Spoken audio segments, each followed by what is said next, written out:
নমস্কার, আমি মৌমিতা। আমার কবিতা পাঠ চ্যানেলে আমার সকল শ্রোতা বন্ধু এবং দর্শক বন্ধুকে আন্তরিক শুভকামনা জানিয়ে আজকের গল্প পাঠ শুরু করছি। আজ আমি আপনাদেরকে পড়ে শোনাব বিখ্যাত সাহিত্যিক শীর্ষেন্দু মুখোপাধ্যায়ের লেখা একটি খুব চমৎকার ছোট গল্প। গল্পের নাম পরপুরুষ। শুনতে থাকুন আজকের গল্প পরপুরুষ। করালি গরু খুঁজতে বেরিয়েছিল, আর তারক বেরিয়েছিল বউ খুঁজতে। কালীপুরের হাটে সাঁঝের বেলায় দুজনের দেখা। বাঁ চোখে ছানিয়ে এসেছে, ভালো ঠাহর হয় না। তবু তারককে চিনতে পেরে করালি বলল, তারক নাকি? আর বলো কেন দাদা, মাগি সকাল থেকে হাওয়া। ঝগড়া করেছিস? সে আর কোনদিন না হচ্ছে। আজ আবার বাগান থেকে মস্ত মানকচুটা তুলে নিয়ে বেরিয়েছে। আমি ভাবলুম কচু বেচতে যদি হাটে এসে থাকে। বাঁধা বউ ঠিক ফিরে যাবে। আমার তো আর তা নয়, গরু বলে কথা, অবলা জীব। হাটে যদি হাত বদল হয় তো মস্ত লোকসান। গুহাটা ঘুরে দেখেছ? তার দেখিনি, পেলুম না। ভেবো না, গরুও ফিরবে।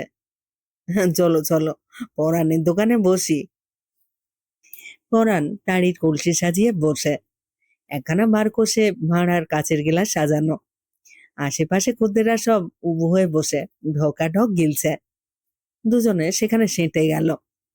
হ্যাঁ, কালীপুরের হাট একখানা হাটের মতোই হাটই বটে। 10টা গাঁ যেন ভেঙে পড়ে। জিনিস যেমন সরেস, দামও মোলায়েম। এই সন্ধ্যের পরও হ্যাজা, কারবাইট, টেমি জেলে বিকিকিনি চলছে রমরম করে। হাটে বাজারে এলে মনটা ভালো থাকে তারকের। পেটে তাড়ি টাড়ি গেলে তো আরো তর হয়ে যায়। তবে কি না, বউটা সকালবেলায় পালিয়ে যাওয়ায় আজ সারাদিন হরিমটর গেছে। রান্নাটা আসে না তারকের। ছেলেবেলায় এই কালীপুরের হাটে এক জ্যোতিষী তার মাকে বলেছিল, বাপু, তোমার ছেলের কিন্তু অগ্নিভয় আছে, আগুন থেকে সাবধানে রেখো। তাই মা তাকে গা ছুঁয়ে বাকি নিয়েছিল, আগুনের কাছে যাবে না। মায়ের কথা ভাবতে চোখটা জ্বালা করলো। মা মরে গিয়ে চোখ কিছু ফাঁকা হয়ে গেছে যেন। দুপুরে গড়ানো বেলায় মুকুন্দর দোকানে 4টি মুড়ি বাতাসা চিবিয়েছিল। এখন খিদেটা চাগার মারছে। করালি যেন মনের কথা টের পেয়েই বলল, নন্দ কিশোরের মোচার চপ খাবি? খুব খাবো। পয়সা দিচ্ছি, যা নিয়ে আয়। নন্দকিশোরের মোচার চপের খুব নাম ডাক। সারাদিনে দোকানে যেন পাকা কাঁঠালে মাছির মতো ভিড়। এখন সন্ধেবেলায় ভিড় একটু পাতলা হয়েছে। সারাদিনে না হোক কয়েক হাজার টাকার মাল বিক্রি করে নন্দকিশোরের হেদানো চেহারা। 4টে কর্মচারীও নেতিয়ে পড়েছে যেন। নন্দকিশোর মাথা নেড়ে বলল, মোচা কখন ফুরিয়ে গেছে, ফুলুরি হবে, তবে গরম নয়। আহা, একটু গরম করে দিলেই তো হয়। উনুন ঝিমিয়ে পড়েছে বাপু, এখন আঁচ তুলতে গেলে কয়লা দিতে হবে। সে 60 আনা আঁচ তুলের লোকসান দেবো নাকি 2 টাকার ভুলুরির জন্য? তা বটে। তারক এধার ওধার খুঁজলো, শেষে মুকুন্দ দলুইয়ের দোকানে গরম চপ পেয়ে নিয়ে এলো। খালি পেটে ঢুকে চপ যেন নৃত্য করতে লাগলো। তার উপর তাড়ি গিয়ে যেন গান ধরে ফেললো। ভিতরে যখন নাচ গান চলছে তখন তারক বলল, কালীপুরের হাট বড় ভালো জায়গা, কি বলো করালিদা? জিভে একটা মারাত্মক কাঁচা লঙ্কার ঘষটা নিখে শিশু ছিল করালি। এক গাল তাড়িতে জ্বলন্ত জিভটা খানিক ভিজিয়ে রেখে ঢোক গিলে বলল, উম উম, সেই কোমরে ঘুঞ্চি পরা বয়সে বাপের হাত ধরে আসতাম, তখন একরকম ছিল, এখন অন্যরকম। তারকের বাঁ পাশে একজন দাঁত উঁচু লোক তখন থেকে 2খানা সস্তা গন্ধ সাবান বাঁ হাতে ধরে বসে আছে। ডান হাতে গিলাসে চুমুক দিচ্ছে আর ঘুরিয়ে ফিরিয়ে সাবান দুখানা দেখছে বারবার। পেটের মধ্যে নৃত্যগীত চলছে। মেজাজটা একটু ঢিলে হয়েছে তারকের। লোকটার দিকে চেয়ে বলল, সাবান বুঝি বউয়ের জন্য? লোকটা উদাস হয়ে বলল, বউ? বউ কোথা? ঘাড়ের উপর দুটো ধুমসি বোন, মা বাপ। মুকুন্দ বিশ্বের সাপ বলে দিয়েছে, আগে পরিবার থেকে আলগা হও, তারপর মেয়ের সঙ্গে বিয়ে দেব। তা আলগা হতে বাধা কি? হলেই হয়। আজকাল সবাই হচ্ছে। ভয়ও আছে। মুকুন্দ বিশ্বাসের ছেলের সঙ্গে তার ঝগড়া। মেয়ের বিয়ে দিয়ে মুকুন্দ আর তার বউ আমার ঘাড়ে চাপার মতলব করছে। ও বাবা, সেও তো গন্ধমাদন। তাই তাই আর বিয়েটা হয়ে উঠছে না। করো কি? ভ্যান রিক্সা চালাই। নয়াপুর থেকে কেশব হালদারের মাল নিয়ে এসেছি। হাটের পর ফের মাল নিয়ে ফেরা। আর সাবানের কথা বলছো? সে কি আর শখ করে কেনা? লটারিতে পেলুম। বাহ, লটারি মেরেছো? এ তো সুখের কথা। চাই, ওই যে লোহার রিং ছুঁড়ে ছুঁড়ে জিনিসের ওপর ফেলতে হয়। রিং এর মধ্যিখানে যা পড়বে তাই পাবে। ফি পার 2 টাকা করে। 30খানা টাকা গচ্চা গেল। তার মধ্যে এইবার এই সাবান দুখানা উঠলো। যা চাই করে দেখেছি, এই সাবান 4 টাকা 50 পয়সায় বিকোয়। লটারি মানেই তো তাই রে ভাই। তুমি যদি সব জিতে যাও, তাহলে লটারি ওলার থাকবে কি? নাতজু লোকটা এক চুমুক খেয়ে বলল, সবারই সব হয়, শুধু এই ভ্যান গাড়িওয়ালারই কিছু হয় না, বুঝলে? মা একখানা ফর্দ ধরিয়ে দিয়েছিল, একে আছে এখনো। সেসব আর নেওয়া হবে না। ওটা বাজে বলো তো? তারকের হাতে ঘড়ি নেই, আন্দাজে বলল, তা ধরো 7টা 7:30 হবে। উরে বাস, কেশব হালদার মাল গোটাতে লেগেছে, আমি যাই। করালি শিশু ছিল। উঠবে নাকি গো করালি দা? করালি একটা হাই তুলে বলল, আহ, গরুটার কথা ভাবছিলুম রে। কি ভাবলে? মাজা গরু, পুষতে খরচ, আবার বেচতেও মন চায় না। কিনবেই বা কে বল? তাই বলো, মাজা গরু? তা গেছে আপদই গেছে। ভাবনার কি আছে রে? আছে। আমার ছোট মেয়ে, আমার ছোট মেয়ে পদির বড় ভাব গরুটার সঙ্গে। পাল খাইয়েছ? কিছু বাকি রাখিনি রে। আর 2 গরু বিয়ে, দুধও দেয়, এটাই দেয় না। এত বড় হাটে বউ খোঁজা মানে খড়ের গাদায় ছুঁচ খোঁজার সামিল। এসে থাকলেও এত রাত অবধি তো আর হাটের মাটি কামড়ে সে নেই। বউ যদি রাতে না ফেরে, তাহলে রাতেও হরিমটর। তারক ভাবছিল আরো কয়েকখানা চপ সাঁটিয়ে নেবে কিনা, তারপর 1 ঘটি জল খেয়ে নিলেই হবে।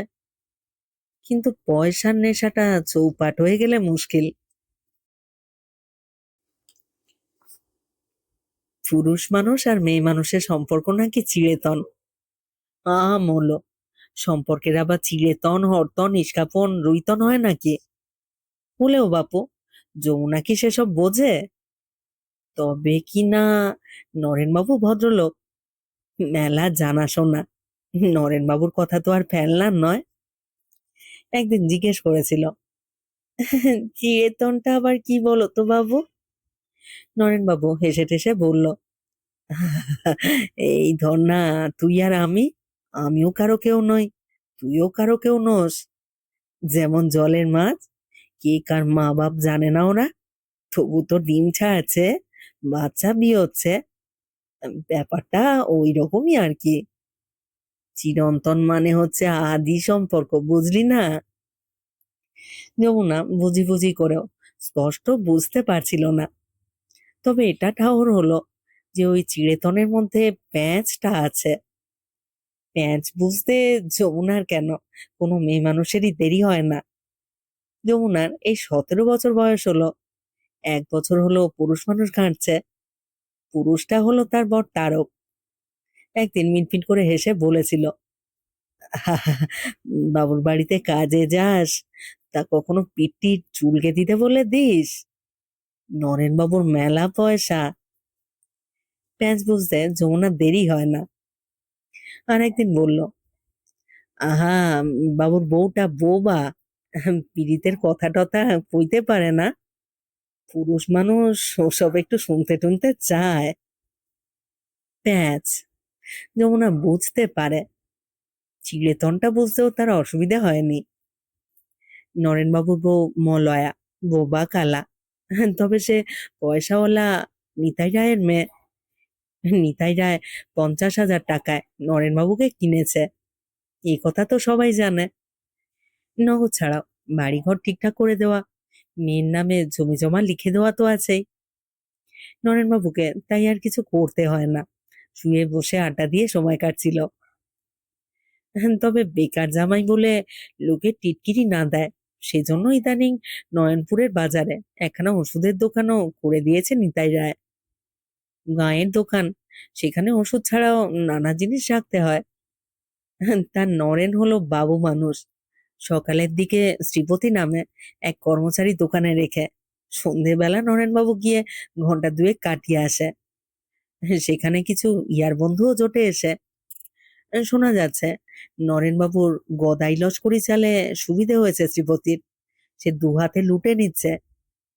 থারকেরও তাই ইচ্ছে, শ্রীপতিকে সরিয়ে চাকরিটা সে বাগায়। সোজাসাপটা ব্যাপার, এতে কোনো প্যাঁচ নেই। মানুষ কত কি চায়, আর চাইবেই তো, নেই বলেই তো চায়। কিন্তু চাইলেই তো হলো না, নিচ্ছে কে? আর তখনই প্যাঁচটা লাগে। মলয়ার দুটো মেয়ে, একটা 3.5 বছরের, একটা 2 বছরের। তারা কেউ বোবা কালা নয়। বড়টা পাড়ার খেলুড়িদের সঙ্গে খেলতে শিখেছে, আর ছোটটা সারা বাড়িতে গুটগুট করে হেঁটে বেড়ায়। এই দুটো মেয়ে হচ্ছে মলয়ার জান। যখন আদর করে তখন খ্যাপাটে হয়ে যায়, আর সারা দিনে মাঝে মাঝেই মেয়েদের করে ডাকে। মেয়ে দুটো মায়ের ডাক ঠিক বুঝতে পেরে ছুটে আসে। মেয়ে দুটোর দেখাশুনো করতো উড়োচণ্ডী পটলি। ছোট মেয়েটা তখন সবে হামা দেয়। পটলি তাকে বারান্দায় ছেড়ে দিয়ে উঠোনে দিব্যি একা দুকা খেলছিল। মেয়েটা গড়িয়ে পড়ে হাঁ করে এমন টান ধরলো যে দম বুঝি ফিরে পায় না, মাথা ফুলে ঢোল। শোনার কথাই নয় মলয়ার। তবু মায়ের মন বলে কথা, কোথা থেকে পাখির মতো উড়ে এসে মেয়ে বুকে তুলে নিল। তারপর সে কি তার ভয়ঙ্কর চোখ আর ভৈরবী মূর্তি। পটলি না পালালে বোধ হয় খুনই হয়ে যেত মলয়ার হাতে। নৌবাতের রাগ বোধ হয় বেশি হয়। কথা দিয়ে দুর্মুষ করতে পারে না, গালাগাল দিয়ে বুক হালকা করতে পারে না। তাই ভিতরে ভিতরে পোষা রাগ গুমড়ে ওঠে। পটলির জায়গায় এখন যমুনা। মেয়েদের দেখে শোনে, ধান শুকোয়, ঢেকি কোটে, গৃহস্থ বাড়িতে তো কাজের আকাল নেই। আবার ছুটে গিয়ে ঘরের অকাল কুষ্মাণ্ড ওই তারকের জন্য রেঁধে রেখে আসতে হয়। তা বলে খারাপ ছিল না যমুনা। খাটনিকে তো তার ভয় নেই, চিরকাল গতরে কেটেই তো বড়টি হলো। কিন্তু ভয়টা অন্য জায়গায়। সে হলো ওই মলয়া। বোবা কালা হলে কি হয়? যমুনার বিশ্বাস, মলয়া অনেক কিছু টের পায়, শুনতে না পেলেও টের পায়। মাঝে মাঝে কেমন যেন বড় বড় চোখ করে তার দিকে অপলক চেয়ে থাকে। একটু ভয় ভয়ও করে যমুনার। নরেনবাবু ধীরে ধীরে এগুচ্ছে। একদিন বলল, নারী আর নদীতে কোনো তফাৎ নেই, বুঝলি? মেয়ে ছেলে হলো বতা জল, ডুব দিয়ে উঠে পড়ো। নদী কি তাতে অশুদ্ধ হলো? এই যে গঙ্গায় কত পাপি তাপি ডুব দেয়, গঙ্গা কি তাতে ময়লা হয় রে? আগে যমুনা শুধু শুনতো, কিছু বলতো না। আজকাল বলে। সে ফস করে বলে ফেললো, তোমার কি কোনো কাজ নেই বাবু? সকালের দিকটায় দোকানে গিয়ে বসলেও তো পারো। শ্রীপতি তো শুনি দোকান ফাঁক করে দিচ্ছে। নরেনবাবু একটা ফোঁ শব্দ করে বলল, ফুহ, দিক না, তাতে আমার কি? দোকান তো শ্বশুরের, শ্রীপতিও তার লোক, সে বুঝবে। আমার ওতে মাথা গলানোর কি? আমি খাবো দাবো ফুর্তি করব। বোবা কালা বিয়ে করেছি, সে কি মাগনা? শ্বশুর কি আর চিরকাল থাকবে? দোকান তো তোমারই হবে একদিন বাবু। আমার নয় রে, আমার নয়। দোকান ওই বোবা কালার নামে। ও আমি চাইও না। 2 টাকার জিনিস 4 টাকায় বিক্রি করে পয়সা কামানোর ধাতই আমার নয়। আমাকে কি তাই বুঝলি? আর একদিন আরো একটু এগোলো নরেনবাবু। কথা নয়, একখানা তাঁতের শাড়ি দিয়ে বলল, কাল সকালে পরে আসিস, তোকে মানাবে। এসে একটু ঘোরাফেরা করিস চোখের সামনে। খুশি হলো তারকও, বলল, বাহ বাহ, এই তো কাজ এগোচ্ছে। তার মানে? নরেনটা তো ভিতর ডিম, ভাবছিলুম আর বুঝি এগোবে না। কি বলতে চাও? কি বলতে চাও তুমি বলো তো? দোষ ধরিসনি, একটু মাখামাখি করলে যদি কাজ হয় তো ভালোই। তাই যদি হবে, তাহলে তো বাজারে গিয়ে নাম লেখালেই পারতুম। আহা, ছুটিস কেন? পেটের দায় বলে কথা। শ্রীপতি শালা তো শুনেছি কৈলাসপুরে 4 কাঠা জমি কিনে ফেলেছে। তাতে তোমার কি? জ্বলুনি হয়, বুঝলি না? বুকের মাঝখানটায় বড্ড জ্বলুনি হয়। ঘরামির কাজ করে করে হাতে কড়া পড়ে গেল, সুখের মুখও দেখলাম না। প্রথমটায় বাদো বাদো ঠেকলেও পরে দেখবি ব্যাপারটা কিছুই না। আমিও যা, ওই নরেনবাবুও তা। তোমার মুখে পোকা পড়বে। ওরে শোন, ও চাকরির মতো সুখের চাকরি আর নেই। মালিক চোখ বুজে থাকে, হিসেব চায় না। এমনটার কোথায় পাবি? এই টানাপোড়েনের মধ্যে কাটছিল যমুনার দিন। একদিন বিকেলে ভিতরের বারান্দায় বসে মলয়া আর চুল বাঁধছিল যমুনা। বেশ চুল মেয়েটার, দেখতেও খারাপ নয় কিছু, মায়াও হয়। খোঁপায় কাঁটা গুজে। হাত আয়নাটা মলয়ের হাতে যখন ধরিয়ে দিল, তখন হঠাৎ আয়নাটা ফেলে ঘুরে বসলো মলয়া। সেই বড় বড় চোখ, 2 হাতে হঠাৎ যমুনার 2 কাঁধ খিমচে ধরে ঝাঁকায় আর বলে, আ আ আ আ আ।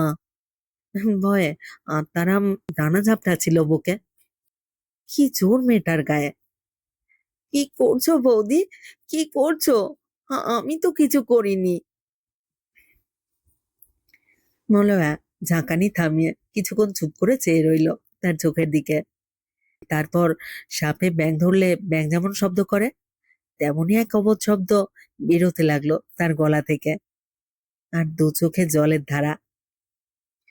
নরেনবাবু পরদিনই বলল, হ্যাঁ, শহরে বেড়াতে যাবি 2 দিনের জন্য? শুধু তুই আর আমি। একটু ফুর্তি করে আসি, চল।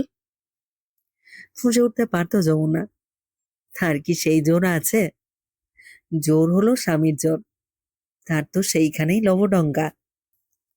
যমুনা সুতরাং অন্য পন্থা ধরে বলল, তোমার শ্বশুরকে যদি বলে দিই তাহলে কি হয়? ও বাবা, এই যে আমার শ্বশুর দেখায়! কেন রে, শ্বশুরের কাছে কি টিকিখানাও বাঁধা রেখেছি? আর নিতাই রায় বা কম কিসে? পটলডাঙ্গায় তার বসন্ত কুমারীর ঘরে যাতায়াত, কে না জানে? কি করবে সে আমার? তুই বড্ড বোকা মেয়ে ছেলে তো। শোনো বাবু, বৌদি কিন্তু সব টের পায়। সোহাগের কথা আর বলিসনি, টের পায় তো পায়, কি করবে সে? যমুনার ভাবনা হলো, নরেনবাবুর সাহস বড়ই বেড়েছে, এবার তার বিপদ। শুনে খ্যাঁক করে উঠল তারক। বিপদ আবার কি? বিপদ আবার কি? তোকে তো কতবার বলেছি, ওতে কিছু হয় না। তোরা আমিও রইলুম, কখনো কলঙ্ক রটিয়ে তোকে বিপদে ফেলবো না। নরেনবাবুর সঙ্গে আমার পষ্টাপষ্টি কথা হয়ে গেছে। ও মা, কি কথা? সামনের মাসে চাকরিতে জয়েন দেব। আহা, নরেনবাবু অন্য মেয়ে মানুষ দেখে নেয় না কেন? যার যাকে পছন্দ তোকে চোখে লেগেছে। ও বড় সর্বনেশে ব্যাপার। যাকে চোখে লাগে তার জন্য পরপুরুষ সব করতে পারে। আমি কালই বাপের বাড়ি যাচ্ছি। লাথি ঝাঁটা খাই খাবো, শুকিয়ে মরি তাও ভালো, তবু নষ্ট হব না। বিপদে ফেললি দেখছি। বলি, আমার মতো একটা মনীষীকে যদি তো সব দিয়ে থাকতে পারিস, তবে নরেন বাবু দোষটা কি করলো? সে দেখতে আমার চেয়ে ঢের ভালো, ফর্সা, চোখে মুখে শ্রীচাঁদ আছে। আমি তার পাশে কি বলতো? তুমি আমার স্বামী। ওই তোর এক দোষ, স্বামীর মতো স্বামী হলেও না হয় বুঝতুম। তুমি তো খারাপ লোক ন, তোমাকে লোভে পেয়েছে। তোর মাথাটাই বিগড়েছে। আমি খারাপ নই, খুব খারাপ। কেউ আজ অবধি আমাকে ভালো বলেনি। আমি বলছি, ভালো করে ভেবে দেখো। নরেনবাবু তোকে চায়, এমনকি এ কথাও বলেছে সে তোকে বিয়েও করতে রাজি। বিয়ে বলে এমন অবাক হয়ে তাকালো যমুনা, যেন ভূত দেখছে। আহা, ভয় পাসনি। তোর একটু ধর্ম ভয় আছে আমি জানি। আমি সব বলে দিয়েছি, বিয়ে টিয়ে নয় মশাই, আমি বউ ছাড়ছি না। 2 দিন 4 দিন বড় জোর। তোমার একটু বাঁধলো না বলতে? নরকে যাবে যে। সে দেরি আছে, নরকে মেলা লোকই যাবে। কলিকালে কি আর নরক যাত্রীর অভাব রে? আগে জন্মে কিছু জুত করে নি, নরক তো আছেই কপালে। যমুনা রাগ করে বলল, দেখো, আমি সাবিত্রী বেউলে নই, তবে যা বুঝেছি তাই বুঝেছি। তাই বুঝেছি, আমাকে দিয়ে ও কাজ হবে না। তুই বোকাও বটে রে। নরেন বাবুর কি মেয়ে ছেলের অভাব? তোর কত বড় ভাগ্য যে এত মেয়ে ছেলে থাকতে তুই ও শালা চোখে পড়েছিস। আমি বলি কি, সময় থাকতে থাকতে এসব ভাঙিয়ে নে। রূপ যৌবন সব ভাঙিয়ে মা লক্ষ্মীকে ঘরে এনে তো লাগে। মা লক্ষ্মী? মা লক্ষ্মী এমন ঘরে লাথি মারতেও আসবে না। মনটা ঠিক করে ফেলেছিল যমুনা, এখানে থাকলে যে তার আর পরকাল বলে কিছু থাকবে না, তাও বুঝেছে। কিন্তু যায় কোথায়? বাপের বাড়ি বলতে তুলসী পোতা গায়ে একখানা ঝুপড়ি, এন্ডি গেন্ডি অনেক ভাই বোনের সংসার। তার বাবা দাদার হাজার মলম বিক্রি করে, মা বেচে ঘুঁটে।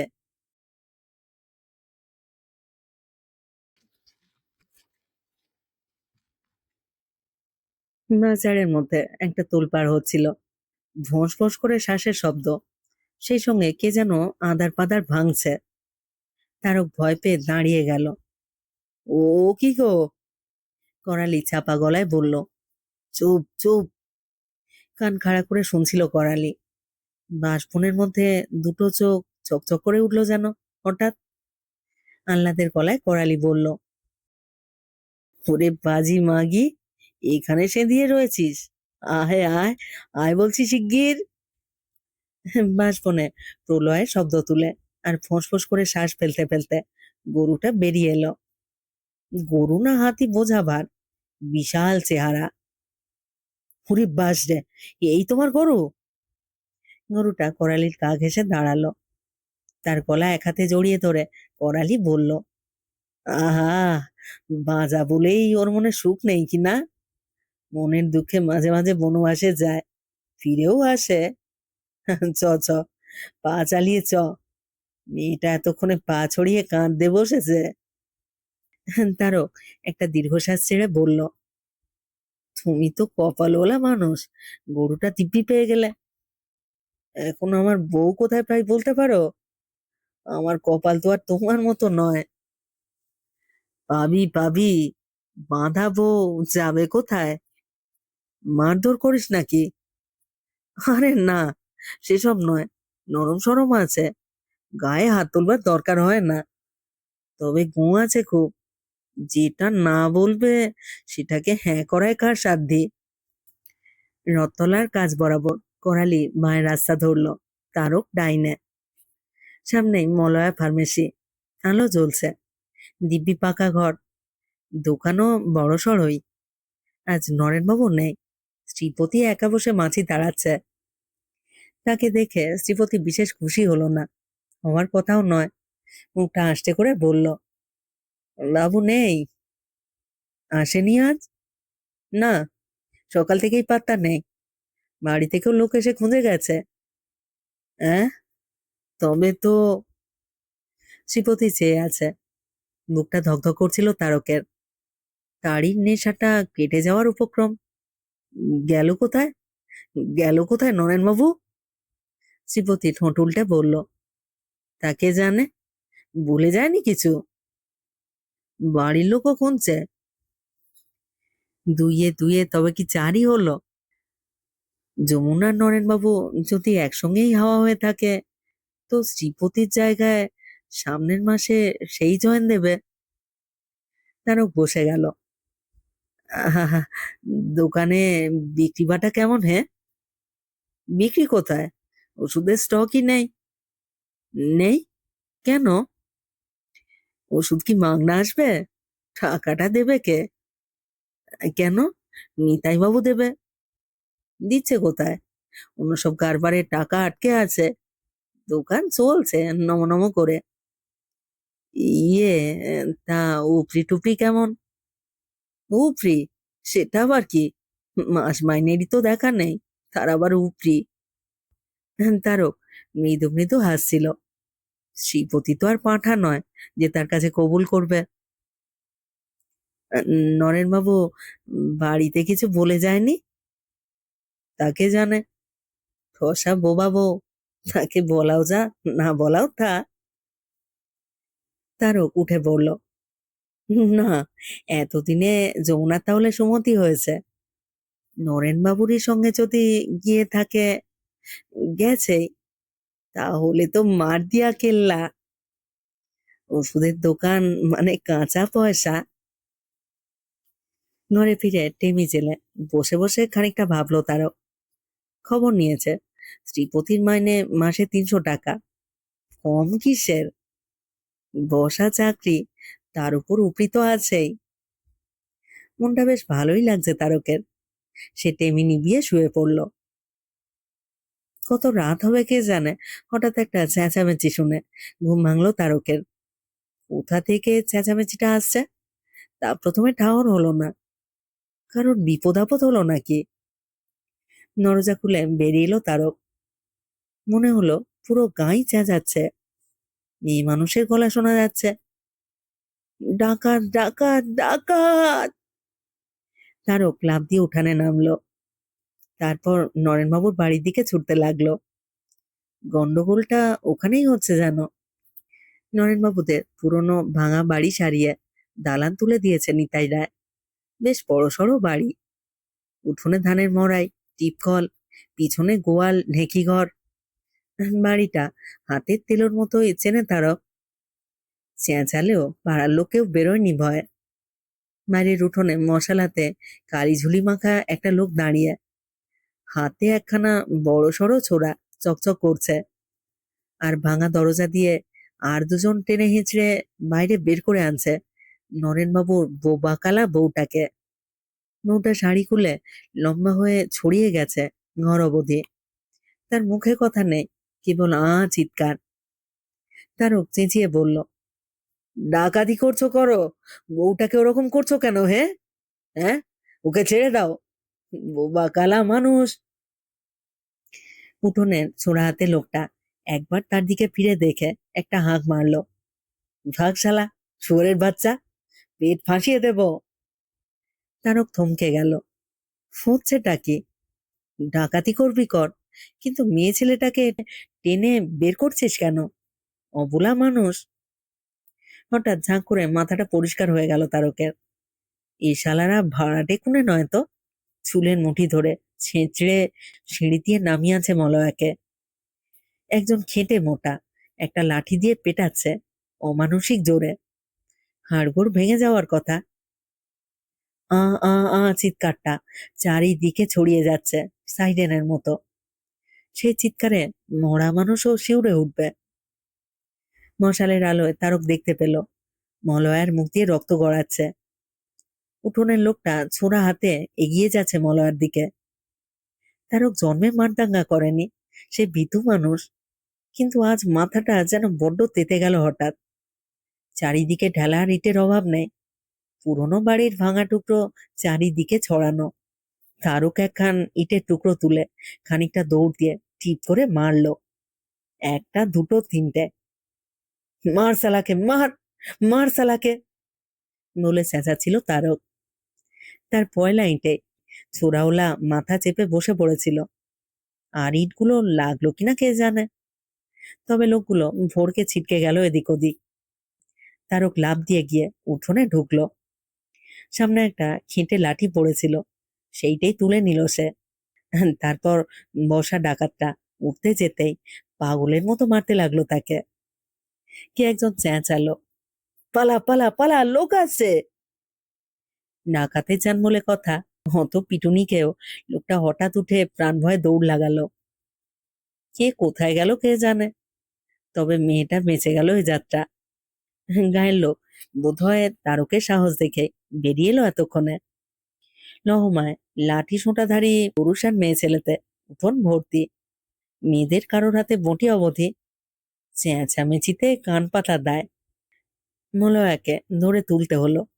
বোবা মেয়েটা থরথর করে কাঁপছে, চোখে ভুতুড়ে দৃষ্টি, সোজা হয়েও দাঁড়াতে পারছে না। তারক পাঁজাকোলা করে তাকে ঘরে এনে শোয়ালো বিছানায়। মেয়ে দুটো চেঁচিয়ে কাঁদছে। নরেনবাবু কোথায়? নরেনবাবু কি কাঠের নিচে নাকি, নাকি পালিয়ে গেছেন? এসব নানাজন জিজ্ঞেস করতে লাগলো। একজন মুনিশ এগিয়ে এসে বলল, বাবু তো আজ সাত সকালেই একটু শহরে গেছেন, আজ তো ফিরবেন না। তারকের গা জ্বালা করছিল হঠাৎ। নরেন শালাই মলয়াকে খুন করতে লোক লাগায়নি তো? শালার যে যমুনার উপর দারুণ লোক, তারকের কাছে বিয়ের প্রস্তাব অবধি দিয়ে রেখেছে। মাথাটা বড্ড গরম হচ্ছিল তারকের। সবাই এসে পিঠ চাপড়ে যত তার বীরত্বের প্রশংসা করছিল, আর ততই তারকের গায়ের রোঁয়া দাঁড়িয়ে যাচ্ছিল রাগে। ব্যাপারটা তার কাছে পরিষ্কার, ডাকাতি নয়, ডাকাতরা অকারণে খুন করে না, এরা খুন করতেই এসেছিল। তপন হালদারের ছেলে মিতুল মোটর বাইকে করে কালীপুর থেকে মনমতো ডাক্তারকে নিয়ে এলো। গায়ে হোমিওপ্যাথি জগন্নাথ কিছু ওষুধ খাইয়ে দিয়েছিল মলয়াকে। যাই হোক, বউটা চোট তেমন মাত্রা ছাড়া নয়। মনমতো ডাক্তার ডেকে ডেকে বলল, হাড়টার ভাগেনি, তবে ভোগান্তি আছে। তারক ভিড়ের বাইরে উঠোনের একধারে এসে দাঁড়িয়ে উপরে চেয়ে আকাশটাকে দেখল। সে অমানুষ ঠিকই, কিন্তু তার চেয়েও ঢের অমানুষ তো পৃথিবীতে আছে, দেখা যাচ্ছে। কালীপুর থানা থেকে পুলিশও এসে পড়ল জিপে করে।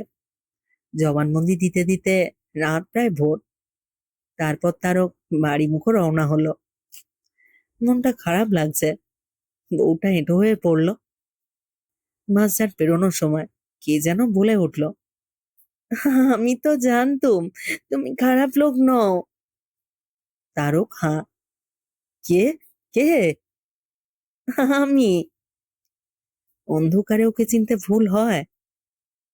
তুই, তুই নরেনবাবুর সঙ্গে যাসনি? আহা, তোমার কি মুখে কিছু আটকায় না? তার আগে গলায় দড়ি দেব। তাহলে কোথায় ছিলি? কোথায় আবার, বৌদি লুকিয়ে রেখেছিল নতুন গোয়াল ঘরে। ডাকাত যখন পড়লো তখন বেরিয়ে এসে কাণ্ড দেখে খড়ের গাদার পেছনে লুকিয়ে পড়ি। তুমি না এলে আজ কি যে হতো। নরেনবাবু তাহলে কার সঙ্গে গেল? তার আমি কি জানি, নিয়ে যেতে চেয়েছিল বলেই তো পালিয়েছিল। ও শালা মহা হারামি। একবার ভেবেছিলুম পুলিশকে বলে দি, ফোনটা ও শালাই করাচ্ছিল। না না, ওসব বলবার দরকার নেই, আমাদের তো এই গাঁয়েই থাকতে হবে, আমরা গরিব মানুষ। হুম। আর আমাকে বেচতে চাইবে না তো? তারক একটু হাসলো, তারপর হাত বাড়িয়ে যমুনার একটা হাত ধরে বলল, সেই তারকটা ভেগে গেছে রে, এখন যে তারকের হাত ধরে হাঁটছিস সেটা একটা পরপুরুষ। তারকের হাতে একটা জোর চিমটি কাটলো যমুনা।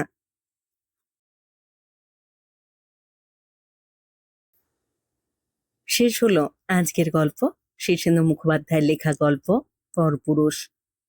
কেমন লাগলো আজকের গল্পটি? যদি ভালো লেগে থাকে একটি লাইক করবেন এবং গল্পটিকে আপনাদের প্রিয়জনের মধ্যে শেয়ার করে দেবেন। আর যারা নতুন শুনছেন, যারা এখনো এই চ্যানেলটি সাবস্ক্রাইব করেননি, তাদের কাছে বিনীত অনুরোধ, আপনারা অবশ্যই চ্যানেলটি সাবস্ক্রাইব করে আমার সাথে থেকে নিয়মিত শুনতে থাকুন নতুন নতুন বাংলা গল্প। অপেক্ষায় রইলাম আপনাদের মতামতের। সবাই খুব ভালো থাকুন। ফিরে আসছি খুব শীঘ্র নতুন গল্প নিয়ে।